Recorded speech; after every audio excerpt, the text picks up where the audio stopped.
بسم اللہ الرحمن الرحیم۔ السلام علیکم ناظرین۔ آج 1 مئی مزدوروں کا عالمی دن۔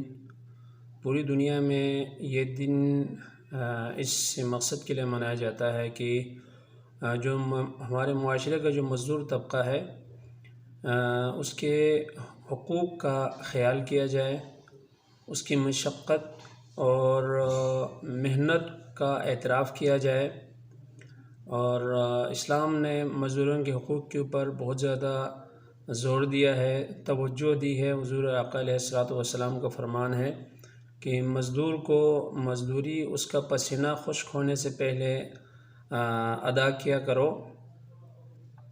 تو اس دن کا جو منانے کا مقصد ہے وہ مجموعی طور پر یہ ہونا چاہیے کہ ہمارے معاشرے میں جو مزدور ہیں ان کے حقوق کا ہم اداروں میں، یا اگر آپ کے گھر میں آپ نے کچھ مزدوروں کو رکھا ہوا ہے، ان کے حقوق کا ہم کتنا خیال کرتے ہیں۔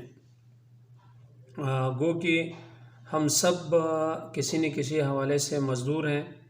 اگر کوئی بندہ، کوئی شخص کسی دفتر میں، اگر سرکاری دفتر میں آفیسر ہے، وہ بھی ایک طرح سے مزدور ہی ہیں۔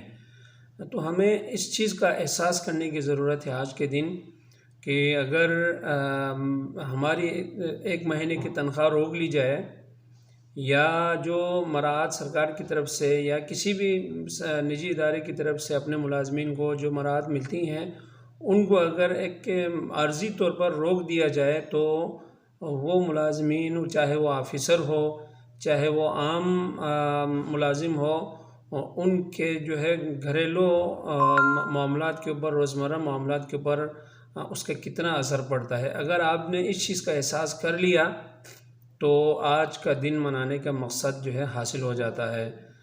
اگر آپ کسی ادارے کے سربراہ ہیں تو اپنے مزدوروں کی یا اپنے ملازمین کی تنخواہیں بر وقت ادا کرنے، اور جو مراعات جو ان کے لیے طے شدہ ہے، مقرر شدہ ہے، وہ بر وقت دینے کی کوشش کریں۔ اگر آپ نے اپنے گھر پہ ملازمین رکھے ہوئے ہیں تو ان کی تنخواہ بر وقت دینے کی کوشش کریں۔